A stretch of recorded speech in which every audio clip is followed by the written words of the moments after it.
Microtrending. Welcome back. I'm Gabrielle, and you are listening to Microtrending, the podcast for anything that is having a moment for better or for worse. This episode does have a point. There are some specific things I would like to talk about this week that were trending online. However, this episode might also be, at least at the front, content warning, a little bit of a rant, a diary entry, a tumbling tumbleweed, if you will. So thanks in advance for hanging in there the first few minutes, but we will get to some very trending topics, because in the face of the horrors of the world, what better is there to pick apart than the hamster wheel of microtrends online? That's what we do here, including the TikTok gift that kept on giving. And I use that term generously. It was more like a virus. That woman, Kendra, who fell in love with her therapist. I called it a reverse Risa Tisa on an Instagram story because this is not a narrator that we should sympathize with. I actually think she needs like more serious help. And I'm mentioning her at the top here because I just want to acknowledge, yes, that is something worth talking about, but it is so layered and nuanced and also like sickening when you get into the fact that her therapist should probably take legal action against her. She made like an AI wedding video of her and this man.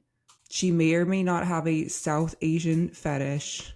She definitely has AI psychosis. And I guess the only other thing I want to say about Kendra is that I think a lot of us getting comfortable with asking ChatGPT things, getting comfortable with AI in general, are actually a little bit closer to Kendra than we would like to admit. I'm not saying that's you listening to this right now, but like she is the poster child of what could happen as it relates to AI psychosis. Forget about the therapist part of it. Just let it be a cautionary tale. And if you're interested in this saga at all, as tempting as it is, I'm not going to get into it today. If more comes of it, I might touch on it later, but go ahead and check it out. Search up Kendra therapist psychosis on any platform and enjoy. That is one story that has been microtrending. But I do want to touch on the Matt Rife E.L.F. ad campaign debacle as a continuation of the Sydney Sweeney Operation Beige marketing of it all, some of the rage baity stuff that has been happening, and then a slightly related topic. But before we get into that, I do want to share with you a kind of bizarre 24 hours that I had. This is where the diary entry kind of comes in. And then we'll get into our regularly scheduled broadcasting. But before all that, if you are a first-time listener or a returning listener / watcher, thank you. Feel free to give this podcast episode a like. Feel free to subscribe. Feel free to comment. It helps a lot and it warms my heart. Microtrending. Anyway, last Friday, August 8th, 8/8, the Lions Portal, as the spiritual community / witch talk, tarot TikTok calls it. I'm not sure if it's totally significant or if it's all made up. I will say that 8 is my lucky number, so maybe it was a lucky day. It was a strange day. Anyway, last Friday for me began quite early in the morning. I was having a lot of trouble sleeping. This is something that happens to me all the time. I have sleeping problems. I take magnesium. I'm trying to deal with it. But I ended up awake at 4 in the morning for no reason. And I do what anyone does. I open up every app I open up Instagram. I see that I have a new blue check follower, and I'm only mentioning that because it shows up as a like priority little line in your activity feed. And I clicked on it because I don't know who this person is. I am honored that they have chosen to follow me. And I see that their most recent post, keep in mind that this is at 4 a.m., I'm like half asleep, but I see that their most recent reel is about Operation Beige. And it says, "What is Operation Beige?" on the thumbnail or something like that. And I'm like, okay. My curiosity is piqued. I'm immediately curious, but I want you to understand that my first thought was not, this is plagiarized or stolen content. I thought somebody might have been referencing me because the term Operation Beige, which by the way, I had like come up with the acronym, everything started this series about boring and engineered to identify with gentrification and eugenics as a concept in like March of this year. And we've all been thinking about beigification. I don't have any ownership about that. It's just a trend that's been happening in design. And my theory, if you want to call it, was kind of just taking it a step further and recognizing it as a like cultural movement and, you know, the sister psyop to Project 2025, all the really digestible like pushes for conservatism, that's all wrapped up into Operation Beige. So we can all recognize the same patterns together. But what I'm claiming as original IP is like the term, the acronym, and then everything else that I've built under it, like gray being the male part of the gender dichotomy there, grayish, and some other stuff. And I built this into a video series that is in a playlist on my TikTok page. I also kind of went into detail about this in my interview on the Rodeo Break Substack. It's all documented, and it's all documented as saltlacroix, as Gabrielle. Like, this is not being talked about in this way by anything else. So I'm saying all this because I'm the citation, right? Like, I'm the reference point for this phenomenon. And so I know this, but I choose to watch this video very curious, and I keep watching and waiting for any mention of me as saltlacroix, any screenshot or recording of anything that I've done to like give credit, looking for my name or handle anywhere in the caption. And I'm not seeing anything. What I did see was that the creator of this video shared it to their Instagram story and then tagged me in the story. And I feel like I don't need to explain that that's not the same thing as giving credit in the published video or the caption or anywhere else. They did mention my first name once in the video, like as Gabrielle said, da, da, da, da, da. That could be anyone, just putting that out there.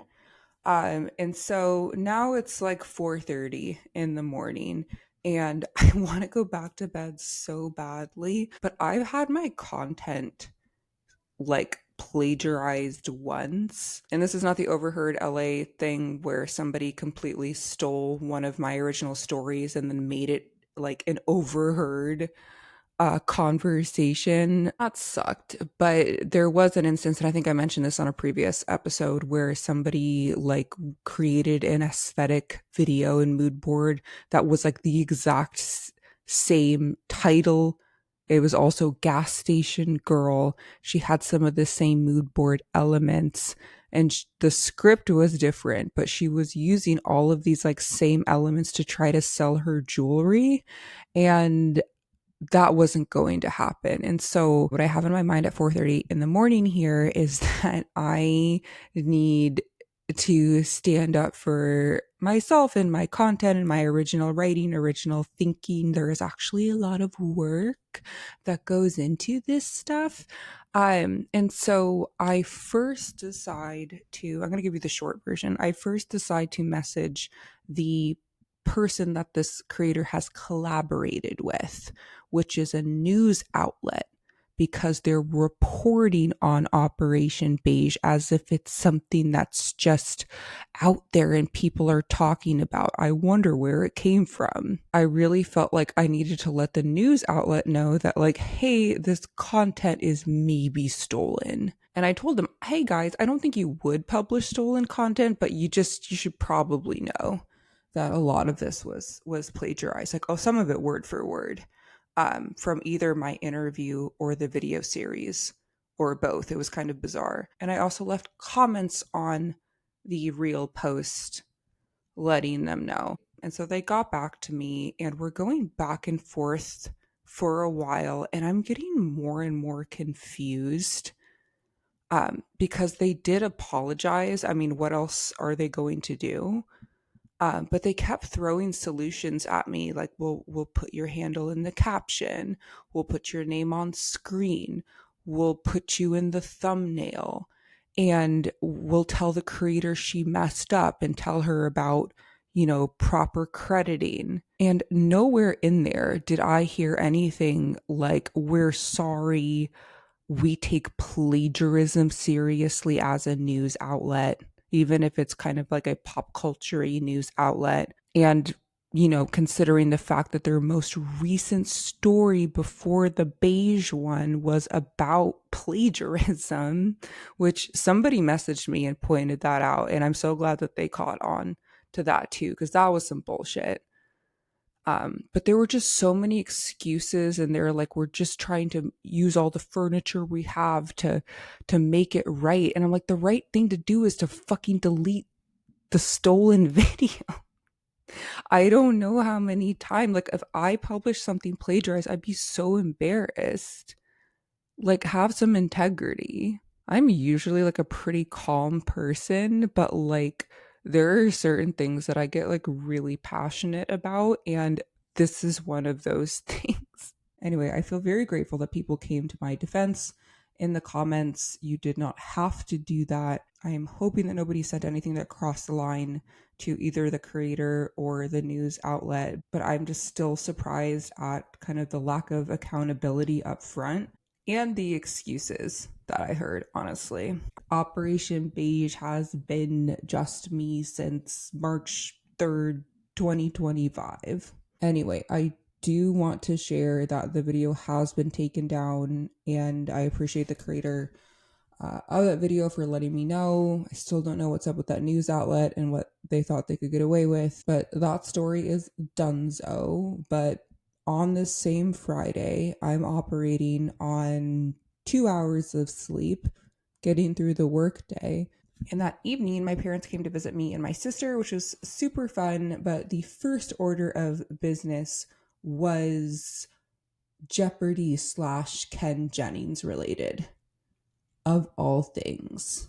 Normally we just go out to dinner, but my parents have become increasingly huge Jeopardy fans, I think since 2020. Like, my family was playing for money during the quarantine era. They became very much hooked on Jeopardy. And so when they heard that Ken Jennings was not only releasing a book called Connections, a puzzle book, but having a book event and book signing, and unbeknownst to me, a bit of a trivia night on that Friday night, they're gonna go. And my sister and I went as well. Anyway, I knew there would be a Q&A, book signing, etc. I was not aware of what Connections was, or that there would be trivia at all. And I am not a trivia expert. I've done some with friends in the past, but this is not something that I do recreationally, but I was willing to partake. And the thing about Connections, if you care, is that it is a 6-part puzzle. It's 5 trivia questions, and then all of those answers have to do with each other. And so you're trying to figure out what's the connection between these answers. And so apparently there was like 60 of us in the bookshop, and there were 3 rounds of connections. And when it's over, I'm thinking I did like pretty well, but I'm also surrounded by people who would go to a Ken Jennings book signing. And I have a lot of respect for Ken Jennings and the Jeopardy fan base, but there was at least one person who had actually been on Jeopardy before. The girl behind me had been on Jeopardy that day, like a few hours before. So I'm not thinking much of my results. But then I find out that I have placed second out of the people participating. There was actually someone else who tied with first place, but it was revealed that it was a group of people. Okay, that wasn't part of the rules. You are playing individually. So anyway, the guy who placed first was the fellow who had been on Jeopardy before. And then there was me. And so within 5 seconds time, it's me again on 2 hours of sleep and Mr. Jeopardy and Ken Jennings in front of this crowd in a head-to-head best of 3 connections round, and winner wins a hat. And I don't usually get like crazy stage fright. I feel like if it's time to step up to the mic, you just kind of ignore the people in front of you. But I'm not prepared to be in front of this crowd and then also go toe to toe with a real Poindexter, okay? With a real card carrying nerd. I feel a little like a fraud in this situation, even though I got all those answers right. Okay, I still felt a little imposter syndrome. And it was best of 3. I won 1, he won 2. He did deserve to win given that. But I do want to say, because I can say it here and probably nowhere else, that he did happen to get asked some easier questions just based on the order of who was getting asked first versus second. Anyway, this man was on Jeopardy, deserved to win. I just showed up, and I'm still not sure how I was able to answer 2 questions correctly about baseball. Of all things, that is not an area of expertise for me. But at a minimum, I have a story. It was a wild and crazy Friday night. We then went to Gitlara, which is one of my favorite restaurants in all of Los Angeles. It is Thai food. Shout out to Chef Jazz. A perfect day, despite the early morning plagiarism battle. A 10 out of 10 day. Microtrending. Anyway, enough about me and about Ken Jennings and about trivia. I want to talk about Matt Rife and about E.L.F. Cosmetics, which on the surface sounds like a brand that would cater to Matt Rife. He has kind of like an angry suburban mall Santa's workshop elf aura and look to him, and he always has. Like maybe he aged out of asking people what's up at Abercrombie, and now he's helping toddlers into Santa's lap. E.L.F. Cosmetics sounds perfect, but no. E.L.F. stands for eyes, lips, face, and they have historically stood for women's rights in their own way. They've been very vocal about women's issues as a brand, including, and this was not that long ago, calling out the lack of diversity in C-suite roles. They had this So Many Dicks campaign that I really respected, honestly, as somebody who works in the industry, where they were calling out the sheer number of men named Richard, Rick, or Dick. like people with just those names specifically on the boards of directors in US based companies compared to women of color. Anyway, I remember loving that campaign. They have also historically been an affordable, cruelty free makeup brand, famous for dupes of more expensive products and dupes that you could feel good about purchasing. And I'm not going to lie to you, I have a lot of e.l.f. products in my collection, many that I use every day. The Hydro Grip Primer with niacinamide, the e.l.f. Hydrating Camo Concealer, sometimes the liquid blush, sometimes the highlighter, and I'm going to be revisiting my Ulta shopping cart from now on. I already cut the brand Tarte out of my makeup rotation entirely like a while ago because that CEO is an out of touch capital L loser. Like the whole trippin' with Tarte influencer drama bullshit, a hard watch, and just generally not a brand that I want to support.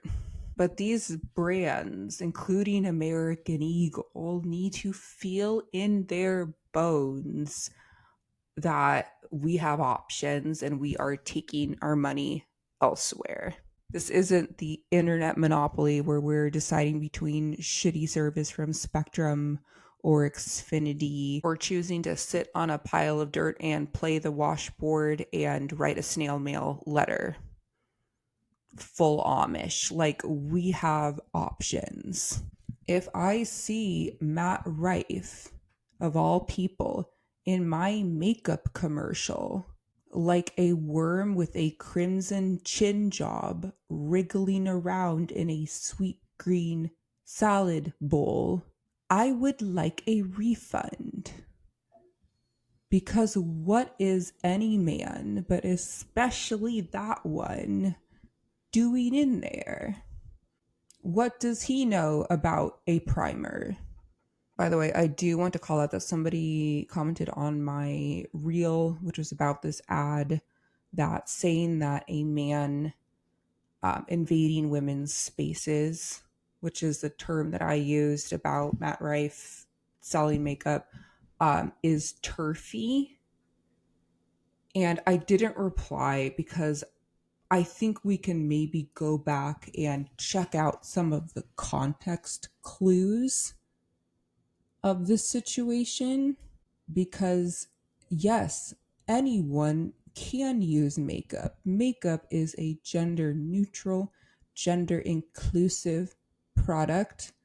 And Matt Rife's counterpart in this spot is a drag artist, Heidi in Closet, someone I was not familiar with, but let us clock that together. And let it also be known that I am for men wearing and shilling makeup in 99% of cases.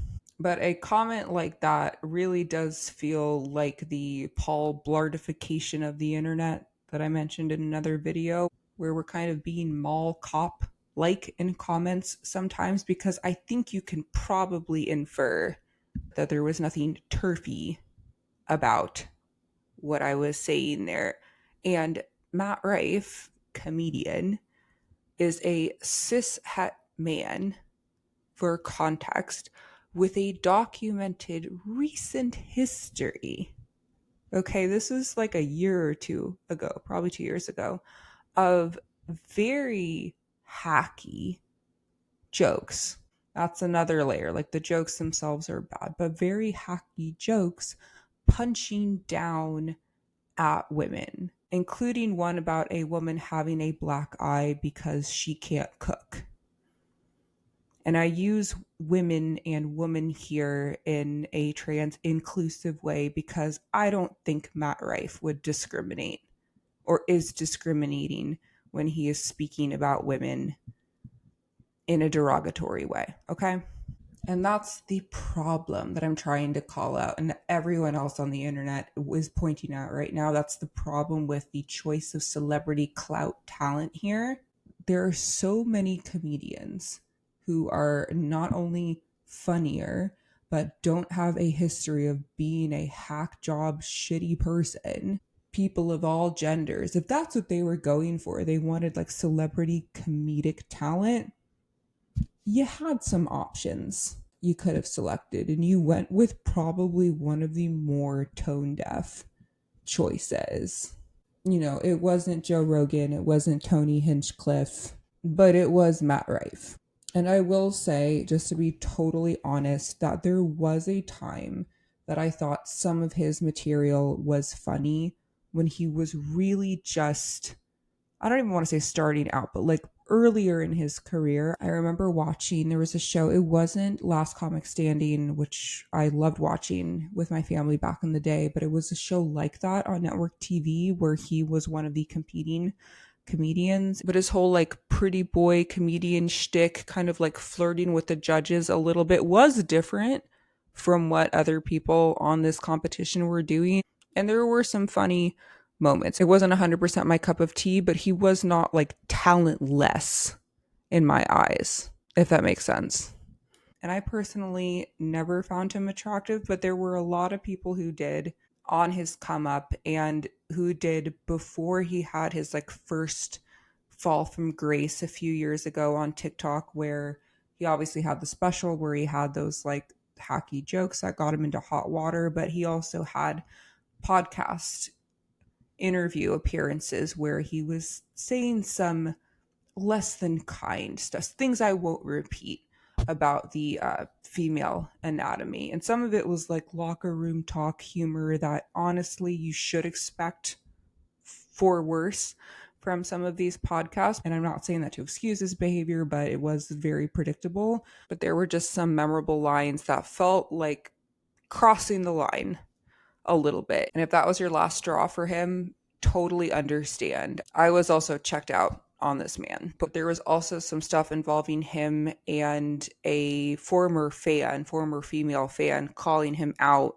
like in the comments that got a little personal and got ugly. So I'm not remembering the details of that, but there were like many reasons why his existing female fan base, which was a younger female fan base, I think, for the most part, turned against him. And that's what makes all of this so fucking bizarre to me, because it's already a little weird having a cis-het male comedian promoting e.l.f. cosmetics, which has historically been like super duper feminist compared to some other brands. But if you did even like a shred of research, like just even typing his name into the TikTok search bar, we know they didn't do that. But if you did that, you would know what the temperature check is on that man. But you didn't do that. And the concept of the ad, which I know I haven't touched on at all, it like isn't that bad. It's not like the American Eagle campaign where they really just had the pun and the celebrity clout and the willingness to play in eugenics territory, like just a very sloppy job overall. In this case, there was more creative thought, scripting. I saw the vision. They were doing a parody of Celino and Barnes, but when you mixed everything together, you did the hokey pokey with it. It's just a mess. And it's really hard to believe that there was like good intent behind this. Obviously, there wasn't with the Sydney Sweeney campaign, as we learned, but I think that like e.l.f. customers and like their fan base would, and I don't blame them. I don't blame us. Okay, we would assume that they had positive intent. They've always been about supporting women, speaking up about gender inequality, being cruelty free. Instead, you have Matt Rife within the first few seconds being like, hey girl, no, shut the fuck up. I don't trust you. We don't trust you. Your trust score with women is in the toilet, and it has been for a while. And now I trust e.l.f. even less because they were already, I have to be honest, kind of on thin ice because it was only like a few months ago that they were like, I'm sorry, I'm just a baby. The tariffs are making us sad. And so our product prices are going up. But we also just purchased Road from Hailey Bieber for $1 billion. Please still shop our products. Like, in the grand scheme of things, that was like 5 minutes ago. So they have a couple strikes. That was maybe strike number 1. This is strikes number 2 and 3. And that's baseball. Anyway, I don't want to repeat myself or get too redundant on here because I did, as I mentioned, make a video on this topic, which you can watch on Instagram or TikTok. But one of the things that I broke down there that I did not really talk about here is that there is kind of this trend, and it does kind of fall into the Operation Beige playbook of normalizing conservatism, of men being either the talent or the voiceover or the announcer in ads, because again, boggles the mind why Matt Rife is telling us to buy mascara. There was a male voiceover saying that Sydney Sweeney has great genes. That is like the voice of God in that ad. And then there is another example, and then a like retro reference that I point out in that video. So go ahead and check that out because it really does feel like a return to an age of advertising where women have less of a voice, like literally, something to think about. I also just want to say, in wrapping up this e.l.f. and Matt Rife debacle, that it does bum me out, especially as a comedy fan and someone who writes comedic content, that like I get so excited whenever there is like crossover between like the comedy world and advertising, because those are like the two worlds that I like find myself in. It doesn't always work, but I think it at least can be more entertaining. And when this is the result, when this is what we're choosing, that bums me out. Anyway, I hope more up and coming comedians, comedic talent can get that brand money and make more of a positive impact. Who is Matt Rife? Microtrending. Anyway, something else that is unfortunately kind of related to Matt Rife, actually, at least the first time that he got soft canceled on TikTok, and something else that I've just seen trending again for some reason. It got kind of rebranded, and I've just seen this term floating around, and that is the concept of pretty people humor. Or the idea that if someone is attractive, especially if they have been so most of their life, they have a painfully unfunny sense of humor. The example that I keep seeing thrown around is like calling like a pencil Bob or something just like very juvenile. And I understand where this comes from, and I don't like take offense to the term pretty people humor. I think we just like to give something a name for the sake of trending topics online. But I do think it might be misnamed, and I think that there is a greater truth that people don't want to hear, and that is, regardless of God-given or enhanced appearance, whatever you look like, not everyone has the mental, but more importantly, the emotional capacity to be broadly funny or to be funny in an original way. And there are many different types of comedy, many different types of humor. I'm not talking about being like a professional comedian. I'm just talking about being a funny person like outside of your immediate friend group. And this has nothing to do with genetics, and I'm not trying to be essentialist in any way on here because that's bullshit. I just think a lot of humor does have to do with your social conditioning and whether you are taught empathy or not. whether you are encouraged to put yourself in somebody else's shoes, regardless of your upbringing, how you relate to other people, especially those not like you, your ability to think outside the box, whether you were encouraged to do so or not, the ability to come up with like a left field idea, divergent thinking. Okay, I've brought this up somewhere before. I think just like the concept of divergent thinking and being able to like connect unlike scenarios. All of these things together are like ingredients that can help you be not only funny but more creative. These things are not valued, I don't think, in at least like mainstream white American society.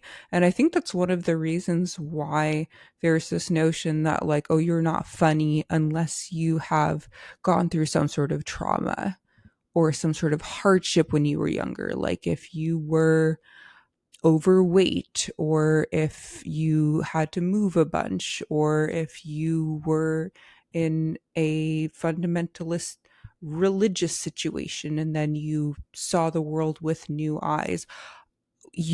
Those things can give you the quote unquote character development to give you the perspective to be funny, and that is like a gift, a blessing to come out of like a shitty situation. But the notion that like you had to have gone through those things in order to be an empathetic person is such an American thing to me.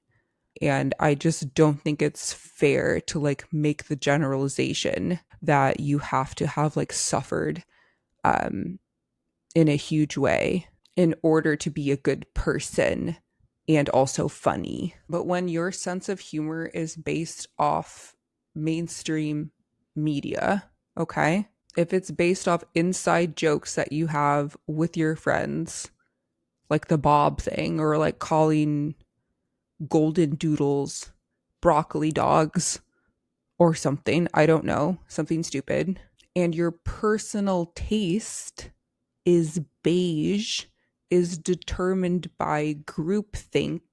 You're not thinking for yourself. And you're not thinking for yourself as a means to retain social clout. You're just going along with your high school friend group and what has always been funny to them, whether you are in high school or you are in your 30s and 40s and still acting like that. A lot of the humor that like breeds in these environments is not very subversive because you are afraid of being too weird. And this is not true for everyone, but I think that a lot of people really, when they identify themselves with like a friend group rather than who am I and what is my own personal taste, they are afraid of being cringe or of like having that left field idea or of like being truly funny in like a divergent way. It's just not an environment that like celebrates that. You're conditioned to have what people are calling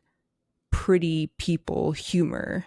And I would just argue that calling this pretty people humor, this like mainstream unfunny, the kind of jokes that people have with each other, it's not really helpful because it is, along with many other micro trends, reinforcing like desirability politics and competition that leads to infighting and reinforcing stereotypes. It's a little like assuming that if someone's attractive, they're probably stupid because they haven't needed to learn to get by. It's not quite that same argument, but it's kind of in the same camp, and it's not really helpful. And I would argue that and bringing it back to Matt Rife, regrettably, people do find him conventionally attractive.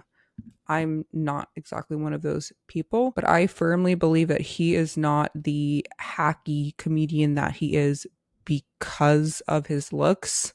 I think there is some other stuff going on there because there are plenty of other stand-ups who are conventionally attractive who are actually funny. And I'm not trying to point out like exceptions to the rule, but I just think there's more social conditioning than just what you look like, if that makes sense. And another point that I should have mentioned earlier is that obviously there are many very conventionally attractive people of color who are still othered growing up and still encounter the sort of struggles that build character, which is a phrase that always makes me a little uncomfortable. But that's also a scenario to consider. Anyway, I'm saying all this because I find like desirability politics to like keep popping up in different ways, whether we're talking about the genetics of Sydney Sweeney or the like make America hot again, like young Republican bullshit, or the Republican makeup trends, the Mar-a-Lago face stuff, the stuff that's turned back on blue-haired liberals. It really just shows how not only like racist, but also like football high school brained this country is. We are a football country. It is my team versus yours. It's the good guys versus the bad guys. It's Travis Kelce versus whoever. We are plagued by binary brain.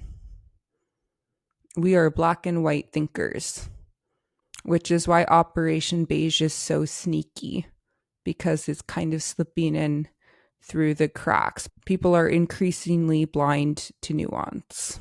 Anyway, I think there is some research behind like being on the autism spectrum and being more prone to divergent thinking. And I think some people's brains actually might be wired a little bit differently. I am not a scientist, I am not a geneticist, and I am not making any ad campaigns about any of this.